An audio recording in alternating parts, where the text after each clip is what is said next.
ठीक है, तुम लोग यहाँ पे ध्यान दो। तो आज का हमारा टॉपिक क्या है?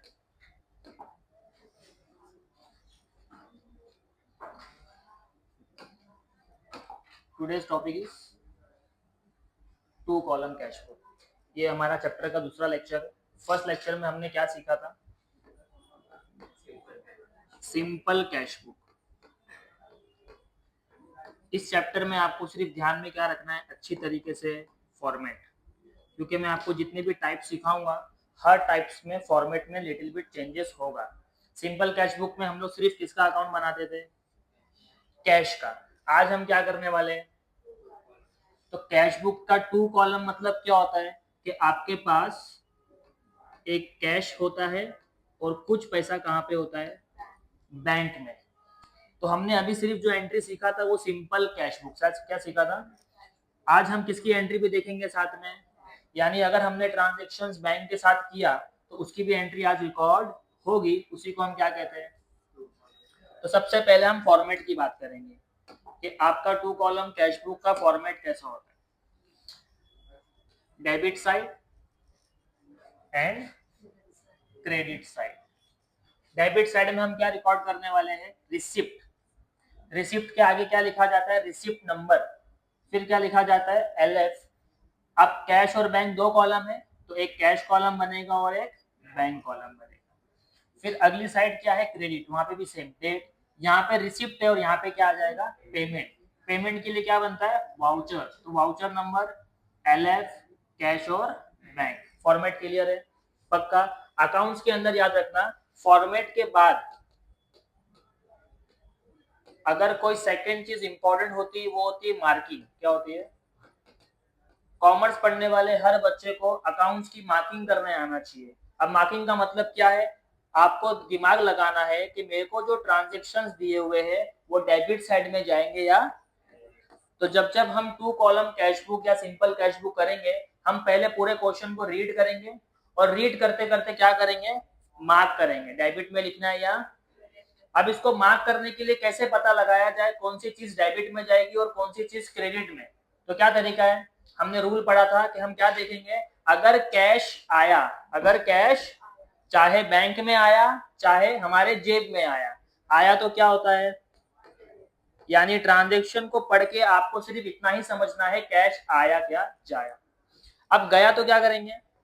अगर पैसा आपके पास से जा रहा है या बैंक से जा रहा है, गया तो यही रूल है, इतना पहचान जाएंगे। चलो मार्किंग करेंगे। अब तीसरी चीज, अगर कैश का कोई लेन देन ही नहीं है, पैसे की बात ही नहीं है, तो उसको इग्नोर करेंगे। क्या करेंगे? क्योंकि हमने पढ़ा है ट्रांजेक्शन कैश में भी होते हैं और उधार भी होते हैं। कैश वाला ट्रांजेक्शन रिकॉर्ड होगा, क्रेडिट वाला ट्रांजेक्शन रिकॉर्ड याद रहेगा आपको? ठीक है, चलो मुझे फटाफट बताते जाना, आया या गया। Prepare a two column cash book with the help of following information of January 2018। 1 तारीख स्टार्ट बिजनेस विथ। सही बात है, हमको अगर बिजनेस को स्टार्ट करना है तो पैसा लगाना पड़ेगा। हमने कैश लगाया। हम हमेशा बिजनेस पॉइंट ऑफ व्यू से सोचेंगे, पैसा आया या गया? आया। Very good. और आया तो डेबिट। समझ में आ गया? चलो इसकी एंट्री हम पास करेंगे फटाक से।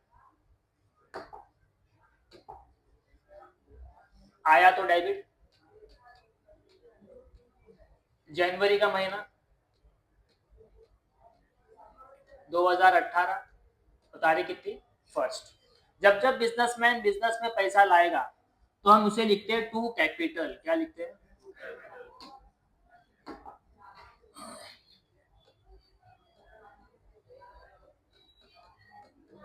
To capital account. कितना पैसा आया?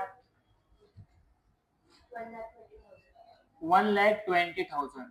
और देखो आपके ट्रांजेक्शन में बोला है कैश, अगर बैंक बोलता तो हम यहाँ पे लिखते। याद रहेगा आपको? अब नरेशन लिखना पड़ेगा। नरेशन क्या लिखेंगे?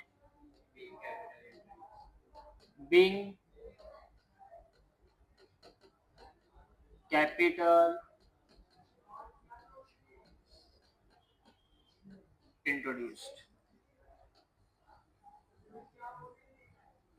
ओके, अगली एंट्री पे चलते हैं। अगली एंट्री क्या कहती है? 3 तारीख cash paid into bank of Baroda. आप यहाँ ध्यान देना, यहाँ पे कैश भी है और यानी दोनों तरफ इफेक्ट जाएंगे। तो हमको ध्यान से देखना है कैश में कैश आ रहा है या जा रहा है, बैंक में कैश आ रहा है या जा रहा है। ठीक है, चलो कैश पेड। जब भी आप ये पेड वर्ड सुनोगे ना, इसका मतलब है गया। क्या मतलब है? यानी हमको समझ में आ गया कैश कॉलम में कौन सा इफेक्ट जाएगा, गया का। और गया मतलब क्या होता है? क्रेडिट। तो हमारा जो अमाउंट है हमारे पास से जा रहा है, कहाँ जा रहा है? तो बैंक क्या हो गया? डेबिट। तो इसी ट्रांजेक्शन में कैश गया और बैंक में आया, तो गया तो क्रेडिट, आया तो डेबिट। जब जब हमारे ट्रांजेक्शन में कैश और बैंक दोनों पे इफेक्ट पड़ेगा ना, कैश पे भी और, उस ट्रांजेक्शन को कहते हैं कॉन्ट्रा एंट्री। क्या कहते हैं? आपके पेपर में पूछेगा। एक इफेक्ट कैश में जा रहा है और एक इफेक्ट, मेरे पास से कैश जा रहा है, कैश गया तो क्रेडिट और बैंक में आया तो डेबिट। अब इसके दो इफेक्ट्स देने पड़ेंगे क्योंकि हमारे पास दोनों कॉलम की बुक है, कैश बुक भी और बैंक बुक भी है। ठीक है, डेट क्या है मुझे बताओ? 3 तारीख। तो सबसे पहले मेरे पास से कैश जा रहा है, गया तो मैं किस डेट में लिखता हूँ? यहाँ पे लिख दो 2018 जैन की 3 तारीख। अच्छा, कैश कहाँ जा रहा है? बैंक में, तो यहाँ पे क्या लिखेंगे? By bank. बराबर ना? और कैश कॉलम में लिख दो कितना गया? 50,000। अब इसका सेकंड इफेक्ट कहाँ जाएगा? बैंक में आया ना, तो बैंक में लिखो कितना आया? 50,000। किस नाम से आया? To bank account. अमाउंट, तारीख क्या है? 3 तारीख। तो आपको याद रखना है जब पैसा आता है डेबिट से और जाता है क्रेडिट से, इतना याद रहेगा। अब इसका नरेशन क्या लिखेंगे? being bank being cash deposited into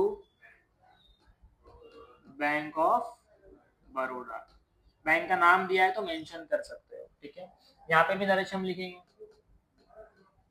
being, यहाँ पे लिख देना कैश पेड। क्या लिख देना?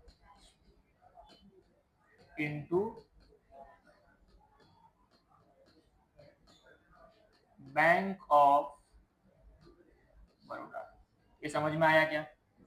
बस कुछ नहीं करना है, बहुत इजी कंसेप्ट है। पैसा आया तो डेबिट और गया तो क्रेडिट, इतना तो हर बच्चा समझ सकता है।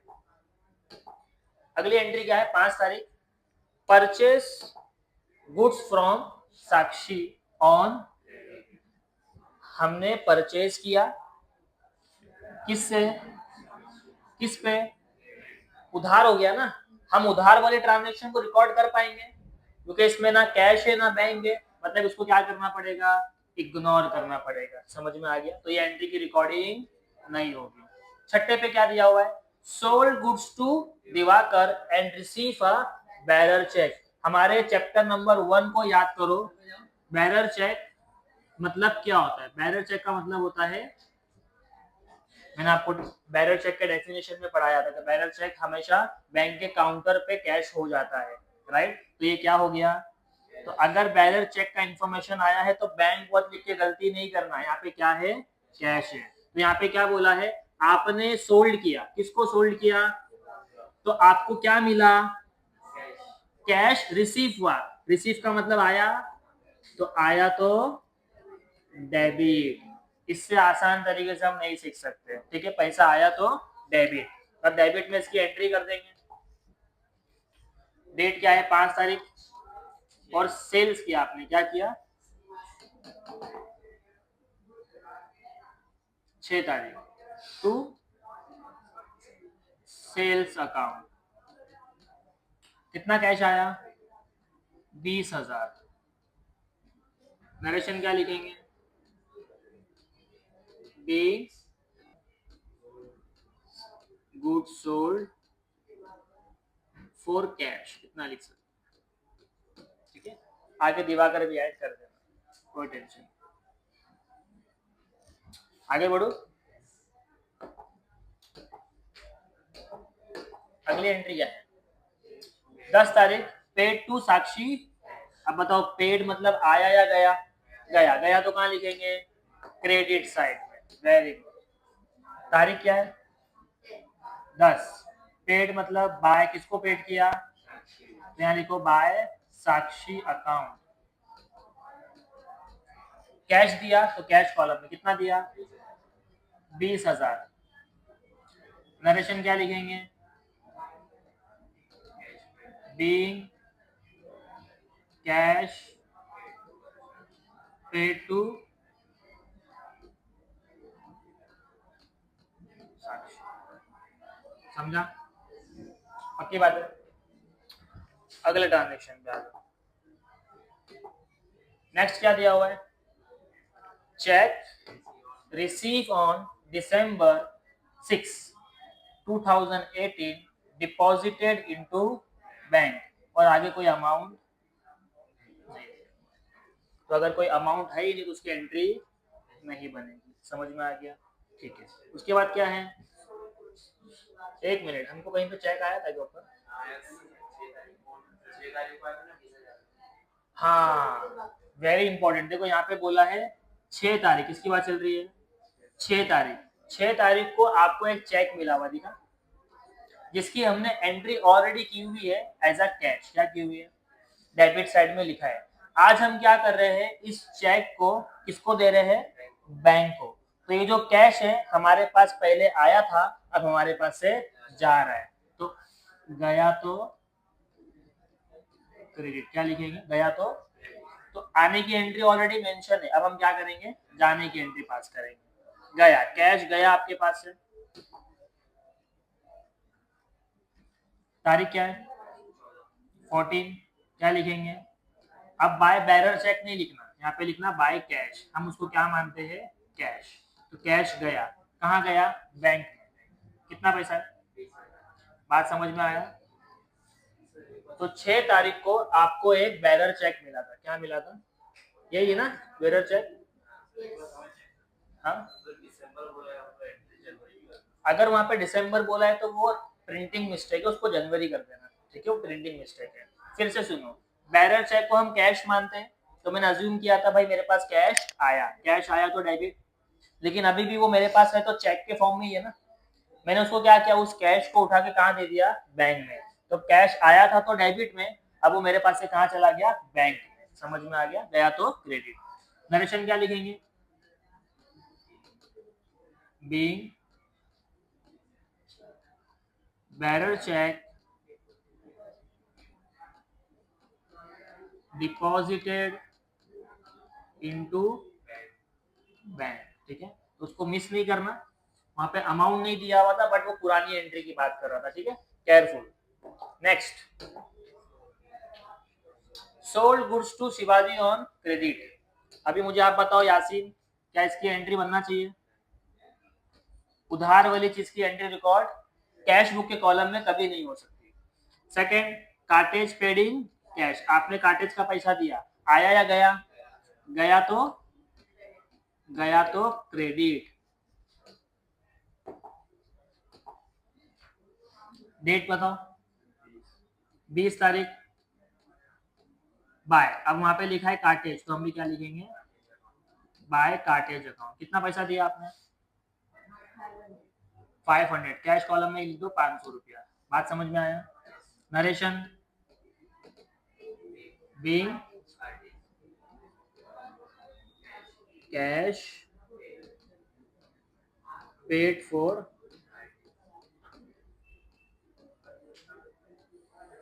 ठीक है, उसके बाद नेक्स्ट एंट्री क्या है?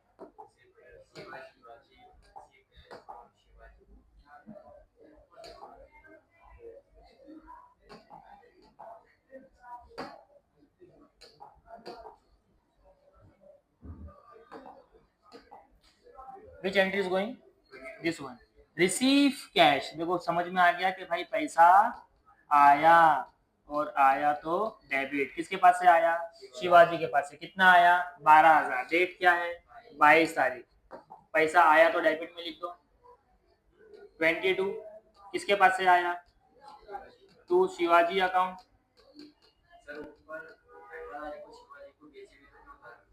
उधार में बेचे थे। कोई इशू नहीं है उसका, उधार की एंट्री इग्नोर करेंगे। आपको पैसा दे रहा है तो लिखते जाओ बस, ठीक है। ओके, कितना दिया उसने? 12,000 डैश। नरेशन क्या लिखेंगे? Be cash received from Shivaji. अगली एंट्री 27 को हमें क्या हुआ है? कमीशन रिसीव हुआ। तो रिसीव मतलब कैश आया या गया? आया। आया तो डेबिट।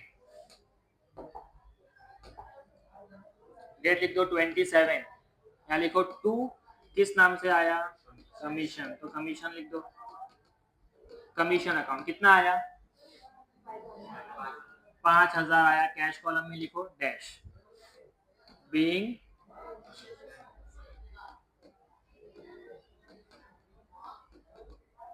Commission receive. मैंने शॉर्ट फॉर्म लिखा है, आप लोग फुल पेपर में फुल फॉर्म लिखेंगे। ओके, और कोई एंट्री पेंडिंग है क्या? Next entry is 30 and last, Drew cash for. चलो मुझे सिर्फ इतना बता दो, पैसा आया या गया? आया या गया? गया। गया, राइट। सर जब जब बिजनेसमैन बिजनेस से पैसा निकालता है मतलब पैसा बिजनेस से गया। गया तो क्रेडिट। हम कभी भी बिजनेसमैन के पॉइंट ऑफ व्यू से नहीं सोचते हैं, बिजनेस के पॉइंट ऑफ व्यू से सोचते हैं। तो बिजनेसमैन भले ही पैसा ला रहा है लेकिन पर्सनल यूज के लिए, तो बिजनेस से पैसा गया। और जब जब पर्सनल यूज आता है उसे कहते हैं ड्रॉइंग। क्या कहते हैं? तो पैसा गया, कौन सा पैसा गया? कैश। तो कैश कॉलम में इफेक्ट पड़ेगा 30 तारीख को। 30 तारीख बाय ड्रॉइंग। क्या लिखेंगे?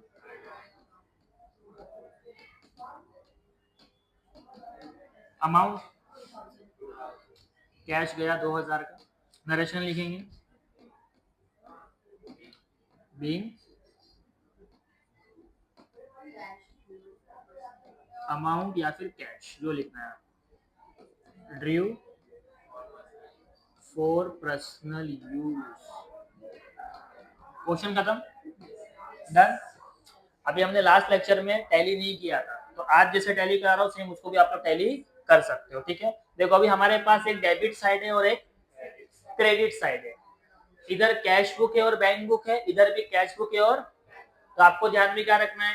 कैश को कैश से टैली किया जाएगा और बैंक को। अब टैली कैसे करेंगे? जैसे हम लेजर को करते थे। सबसे पहले डेबिट के कैश को टोटल करके अलग लिख दो और इसको प्लस करके साइड में अलग कर दो। इसको अगर मैं प्लस करूं 1,20,000 और ये 20 कितना हो गया? 1,40,000 हो गया। 1,40,000 में और ये 10 मिला दो 1,50,000। 1,50,000 में 2 मिला दो 152। 152 में 5 मिला दो, तो यहाँ का टोटल मेरा हो गया 1,57,000, राइट। अब कैश के क्रेडिट में चलते हैं। 50 और 20 70 और 500 70,500 और प्लस 2 72,500। 95 कैसे हो गया रे? ये 20 नहीं है 2,000 है। कितना है? ठीक है।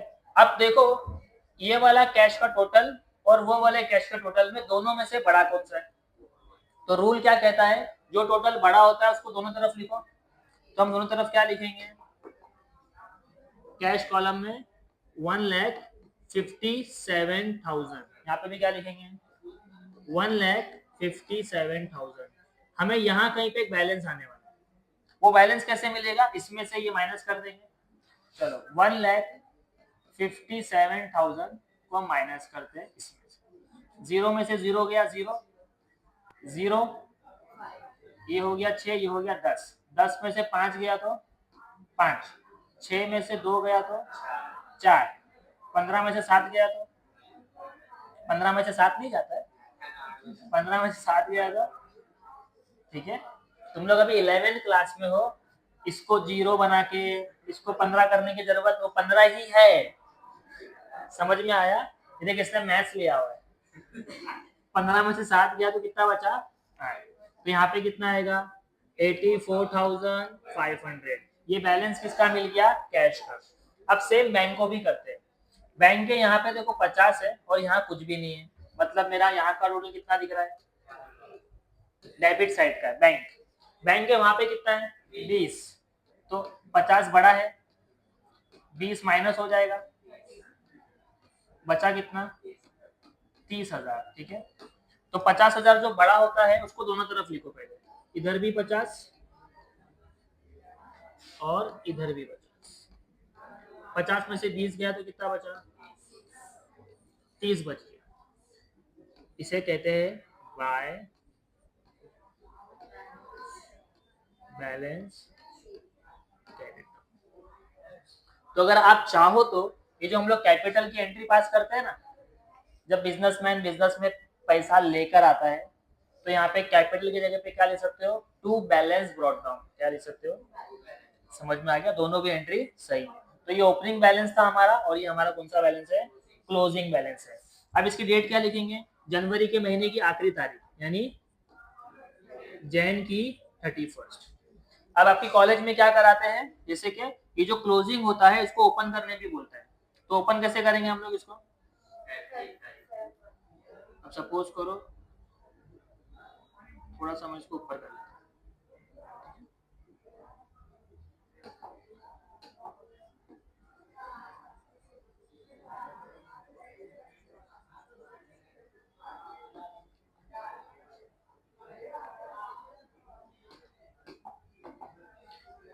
ये कितना था 1 लाख और ये 50,000।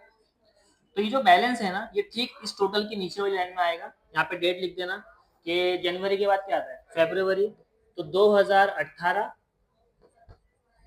फेब की 1 तारीख, और यहाँ लिख देना टू बैलेंस ब्रॉट डाउन।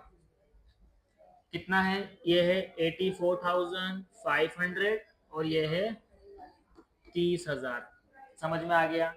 तो सिंपल कैश बुक और डबल कॉलम कैश बुक में कोई फर्क नहीं है। बस डबल कॉलम कैश बुक में क्या होता है कैश के साथ किसका अकाउंट बनाया जाता है बैंक अकाउंट।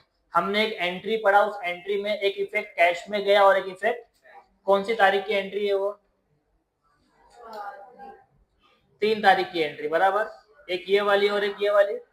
तो जो 3 तारीख की एंट्री थी उसमें एक इफेक्ट कैश में गया और एक इफेक्ट बैंक में गया, तो उसे क्या कहते हैं कॉन्ट्रा एंट्री। क्या कहते हैं, तो जब आप कॉन्ट्रा एंट्री पास करते हो तो आपको यहाँ पे ऐसा सी बनाना, जैसे कि ये एल का जो कॉलम है ना यहाँ पे आप क्या बना देना, यहाँ पे क्या बना देना, तो इससे एग्जामिनर को पता चलेगा कि ये कॉन्ट्रा एंट्री का इफेक्ट है। किसका इफेक्ट है याद रहेगा। ठीक है जल्दी से कॉपी करो इसको,